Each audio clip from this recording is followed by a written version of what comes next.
Halo, selamat sore pemirsa. Sekjen PDI Perjuangan Hasto Kristianto hari ini memenuhi panggilan Polda Metro Jaya untuk dimintai keterangan atas dugaan penyebaran berita bohong. Informasi tersebut akan kami rangkum dengan sejumlah informasi penting lainnya dalam Kabar Pilkada. Saya Tisana Feni, kita mulai Kabar Pilkada selengkapnya untuk Anda.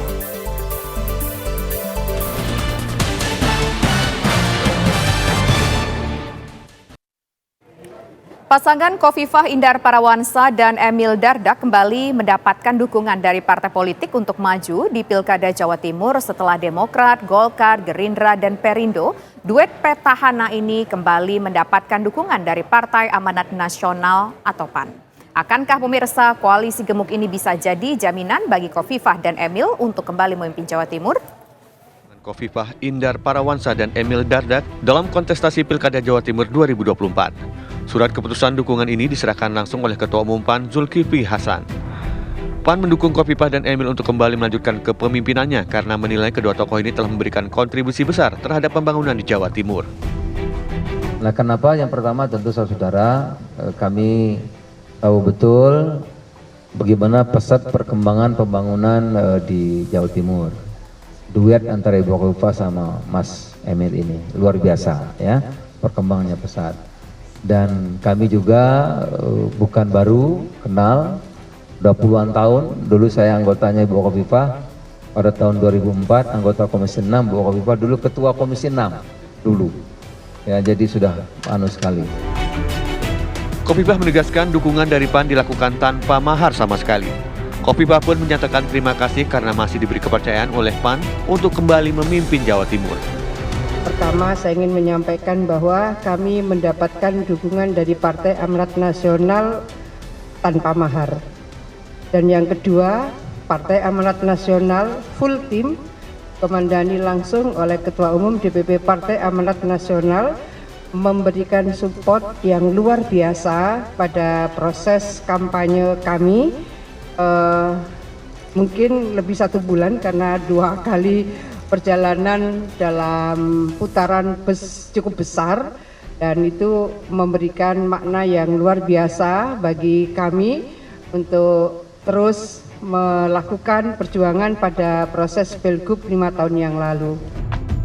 Dukungan terhadap pasangan Khofifah dan Emil diperkirakan kembali bertambah dengan bergabungnya Partai Gerindra yang hingga kini masih mempersiapkan surat rekomendasi. Menurut Ketua Umum PAN Zulkifli Hasan, keempat partai telah mencapai kesepakatan untuk mendukung duet petahana ini di Pilkada Jawa Timur. Ya, kita udah sepakat kemarin pertemuan 4. Memang sudah bulat itu Ibu Khofifah sama sudah. Soal teknis saja barangkali seperti saya kemarin ke Peru, suratnya baru sekarang gitu ya. Tapi kesepakatan sudah. Pasangan Khofifah dan Emil sejauh ini sudah mendapat dukungan dari 4 partai yang tergabung dalam Koalisi Indonesia Maju, yakni Golkar, Demokrat, PAN, dan Gerindra. Sebelumnya, Partai Perindo juga telah resmi menyerahkan surat dukungan kepada Khofifah dan Emil sebagai pasangan bakal calon gubernur dan bakal calon wakil gubernur Jawa Timur. Tim TV One mengabarkan.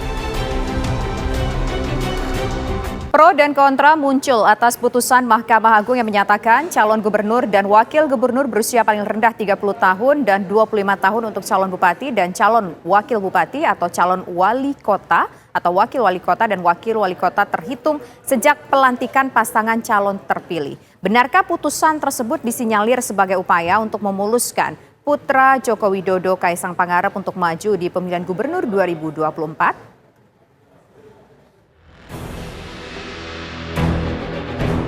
Putusan Mahkamah Agung mengenai aturan batas usia 30 tahun untuk calon gubernur dan wakil gubernur saat dilantik menuai pro dan kontra. Sejumlah pihak mengkritisi putusan tersebut dengan tudingan menjadi jalan mulus bagi putra bungsu Joko Widodo Kaisang Pangarep mengikuti Pilkada serentak 2024. Hasto Kristianto menilai putusan MA tersebut menunjukkan suatu kepentingan dan penyalahgunaan kekuasaan dengan kewenangan hukum yang berujung pada sebuah nepotisme.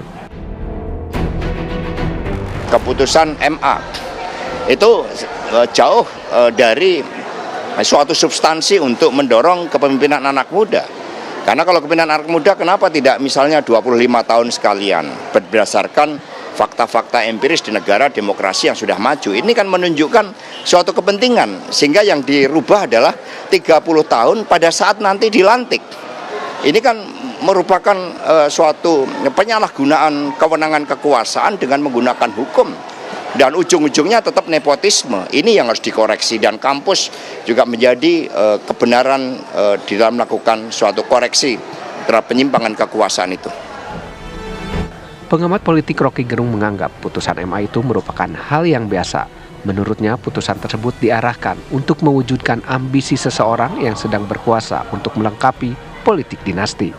Orang tidak lagi mencurigai, tapi orang menganggap itu biasa sekali karena itu diarahkan untuk mewujudkan ambisi seseorang yang sedang berkuasa. Jadi itu sebenarnya bagian lengkap atau melengkapi politik dinasti.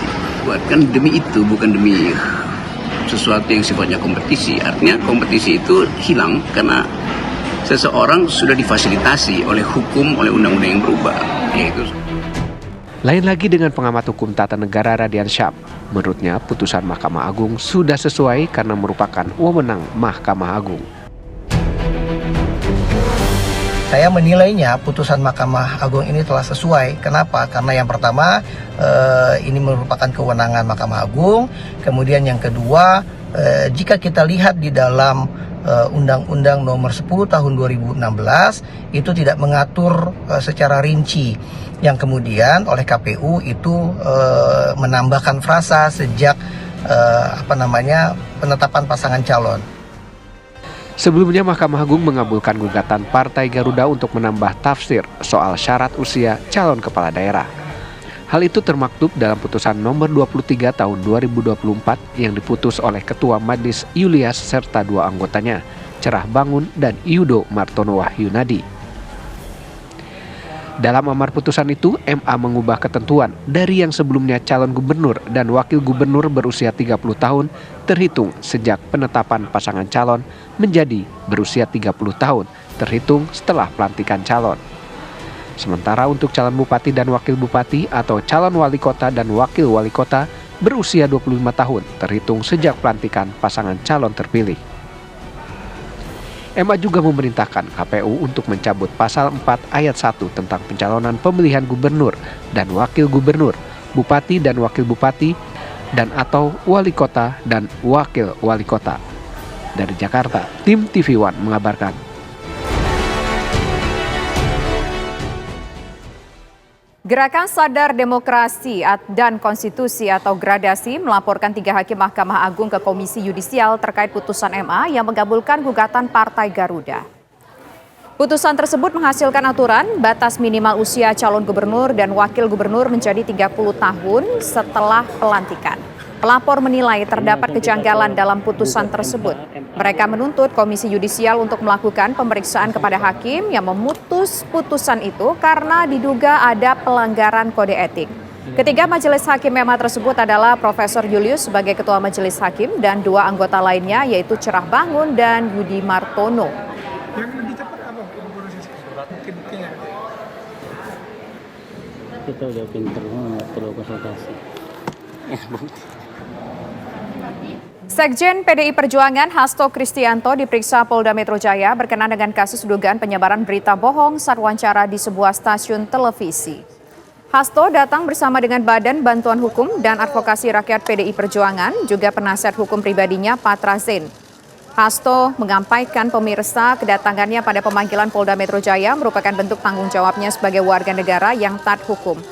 Hasto mengaku yang disampaikan dalam wawancara tersebut merupakan tanggung jawabnya untuk melakukan pendidikan politik dan sebagai fungsi komunikasi politik yang melekat pada keberadaan sebuah partai.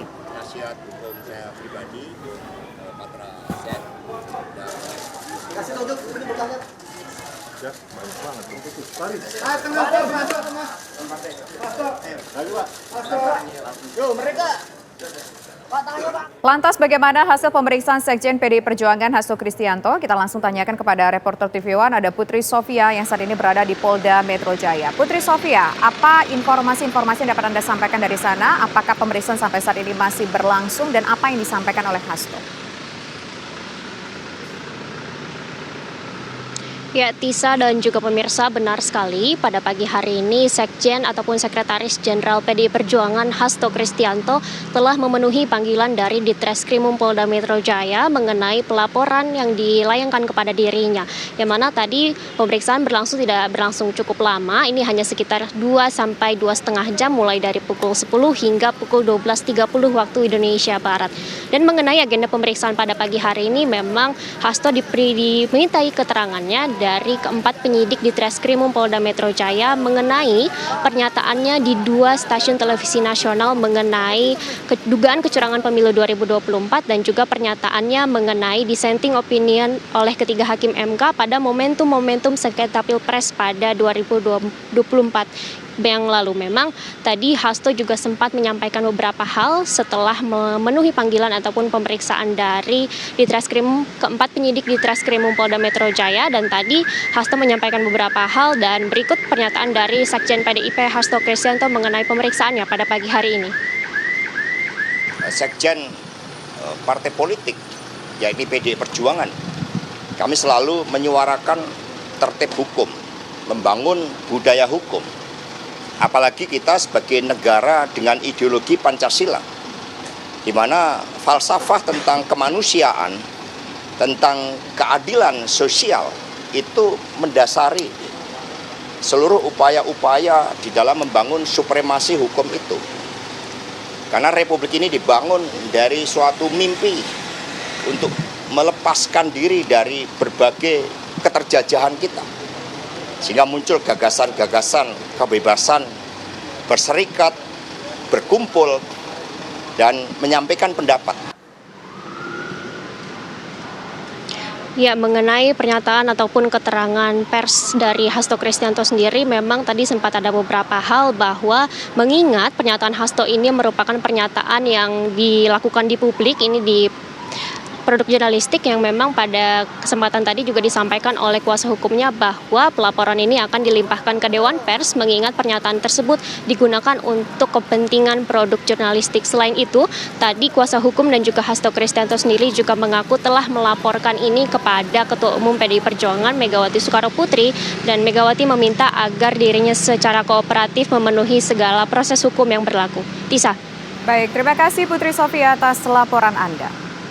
Pemirsa, usai jeda berikut kabar Pilkada masih akan kembali dengan sejumlah informasi penting lainnya. Tetaplah bersama kami.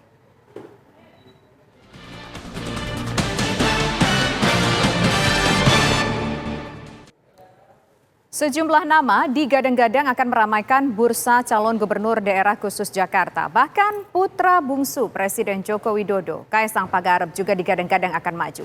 Lalu bagaimana peluangnya?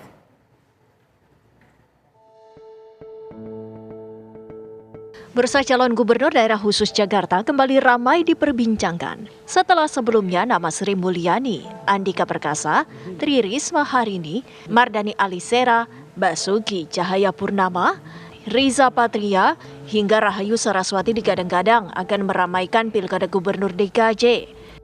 Diprediksi ada nama lain yang akan bertambah. Orang dekat mantan Gubernur DKI Jakarta, Anies Baswedan, Sudirman Said, dikabarkan akan diusung melalui jalur independen. Sementara Anies Baswedan sendiri diprediksi akan kembali berlaga setelah sebelumnya DPW PKS Jakarta mengusulkan namanya sebagai bakal calon Gubernur Jakarta 2024. Pekan ini, publik juga dikejutkan dengan timbulnya nama anak bungsu Presiden Jokowi, Kaisang Pangarep, yang masuk bursa Cagup Pilkada 2024. Wajah Kaisang bahkan sudah disandingkan dengan keponakan Presiden terpilih Prabowo Subianto, Budi Satrio Djiwandono. Lalu seperti apa peluang Kaisang di Pilgub Jakarta? Kaisang mencoba untuk menebar semua kemungkinan ya, karena bagaimanapun juga ini menjadi sebuah eksersis politik yang cukup menarik bagi Kaisang, terutama bagi PSI. Karena praktis DKI itu salah satu basis yang dimiliki cukup kuat oleh PSI. Dia memiliki sekitar, kemarin mendapatkan 465.000 suara dengan konversi sekitar 8 kursi. Dan itu angka yang cukup promising untuk sebuah partai yang memang tidak masuk di parlemen, tetapi dia dalam konteks DKI, ini DKI Jakarta. Memang betul nanti beberapa bulan yang akan datang, ibu kota akan berpindah ke Nusantara, tetapi center of gravity secara politik, secara ekonomi dari Indonesia tetap di DKI. kan seakan-akan selalu lempar bola ya, ya kan? Ya jangan maju misalnya gitu ya. Lama-lama ya maju. Jadi persis banget sih intonasinya. Iya benar. Udah pelajari kalau intonasi. Jadi ini juga rasanya keinginan ada. Nah itu aja dulu, keinginan ada. Kalau keinginan ada lalu terlihat jalan ada, ditambah biasanya dengan survei, ya. Jadi selalu begitu, keinginan. Nanti tes ombak, kalimatnya bisa beda-beda. Jangan atau apa belum terpikir atau terserah MA masih bisa berubah tanyakan iya itu selalu bisa berubah, terbukti selalu bisa berubah, tapi ada di tengah-tengahnya ada semacam garis rasional, yaitu melihat hasil survei. Nah ketika itu ada maka seakan-akan ini kan seperti dulu, seakan-akan ada keinginan dari yang ingin maju ditambah keinginan dari rakyat yang diwakili oleh survei. Survei ini kan kadang-kadang meliding juga lebih dulu. Nanti santernya nama Kaisang di Bursa Pilkada Jakarta dikaitkan dengan putusan Mahkamah Agung yang baru-baru ini mengubah batas waktu penghitungan usia bakal calon kepala daerah. Kaisang yang saat ini belum genap 30 tahun diprediksi akan mudah melenggang menjadi bakal calon gubernur DKJ. Lantaran putusan MA nomor 23P/HUM/2024 mengubah aturan usia calon kepala daerah yang dihitung saat calon tersebut dilantik sebagai kepala daerah definitif. Tim TV One mengabarkan. Pemirsa, kami nanti akan kembali dengan informasi mengenai partai politik yang terus melakukan komunikasi politik menjelang Pilkada serentak tahun ini 2024. Tetaplah bersama kami di Kabar Pilkada. Komisi Pemilihan Umum Kota Tangerang Selatan, Banten sudah mulai melakukan persiapan untuk menyambut Pilkada serentak 2024. Saat berkunjung ke redaksi TV One, pemirsa, Ketua KPU Kota Tangsel M. Taufik menyampaikan sejumlah persiapan dalam menghadapi Pilkada. Dari sisi kelembagaan, KPU Tangerang Selatan telah membentuk badan ad hoc dan panitia pemilihan. Kemudian secara publisitas, alhamdulillah kemarin kita sudah melaksanakan launching atau peluncuran maskot ya, dan jingle pilkada kita. Maskot kita Juki, juru pilkada kita, dan jingle kita adalah memilih untuk Tangerang Selatan. Itu yang akan menjadi bagian penting untuk sosialisasi kita, Gus to School, Gus to Kampus, ke masyarakat, bahwa menggugah semangat masyarakat mengingatkan tanggal 27 November 2024 kita melaksanakan pemilihan wali kota dan wakil wali kota yang bersamaan dengan pemilihan gubernur dan wakil gubernur Banten. Informasi tadi menjadi informasi penutup kita pemirsa dalam Kabar Pilkada. Saya Tisa Noveni, terima kasih atas kebersamaan Anda. Selamat sore dan sampai jumpa.